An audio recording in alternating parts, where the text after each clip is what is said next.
Саламатсыздар ма, қымбат достар? Мен сіздерге алоэ гүлі туралы айтып бергім келіп отыр. Бұрынырақта халықтың ішінде емдік қасиетіне бола жиі отырғызылатын, қазір Сирияда өсірілуі жағынан бұл гүлді ел 100 жылдық гүл деп те атайды. Оның жапырақтарын сөлін алып емдік түрлі ауруларда, жаңағы жазуда, емдеуде пайдаланады. Оның құрамында әртүрлі дәрумендер, микроэлементтер, эфир майлары кездеседі екен.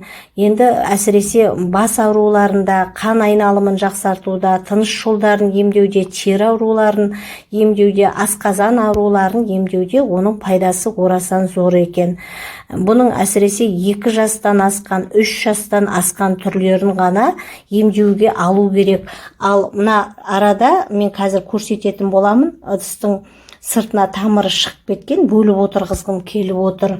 Енді жаңағы осы алоэнің төменгі астыңғы жапырақтарын пышақпен емес, қолмен алғаннан кейін 2-7-де құрғатады, әбден жуады. Содан кейін барып сөлін алып, балмен, медициналық спиртпен араластырып, белгілі бір мөлшерде жаңағы айтылған ауруларды емдеуде пайдаланады екен.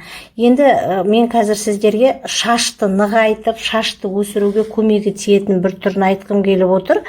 3 ас қасық алоэнің сөлін алып, 1 шикі жұмыртқамен, 1 ас қасық балмен араластырып, жарты стакан ыссы су құйып, шаштың терісіне, шашқа мықтап жағып, 40 минуттай шашқа орап тастайды екен.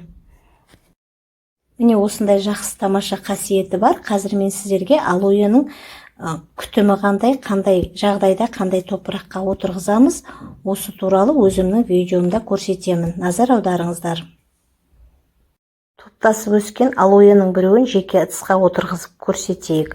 Біздерге ең алдыменен суккуленттерге арналған арнайы топырақ, агроперлит және ұсақ қиыршық тас қажет. Біз ұсақ қиыршық тастың негізгі бір түрі ретінде циолитті алып отырмыз. Енді мына агроперлит бізге топырақтың дұрыс демалуы үшін қажет. Қолыңызда болса, тапсаңыз, өзеннің жағасынан алынған ұсақ құм болса тіпті жақсы.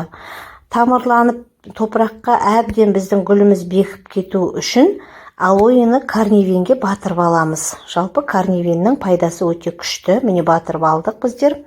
Бір ыдысқа топырақты саламыз ең алдыменен. Топырақтың үстіне песок құм, бұл және агроперлитті алдық, және біз ұсақ қиыршық тасты қосып отырмыз, циолитті. Барлығын араластырып аламыз. Құмыраның ыдыстың түбіне дренажды, оның үстіне мына дайындалған топырақты салдық, және алоэні орналастырамыз. Бетіне дейін топырақты салып, оның үстіне ұсақ қиыршық таспен тағы да әбден бір жұқа қабат болғанша төсеп шығамын. Суды ылғалды бойында ұстап тұру үшін қажет. Жөндеп қоямыз әбден.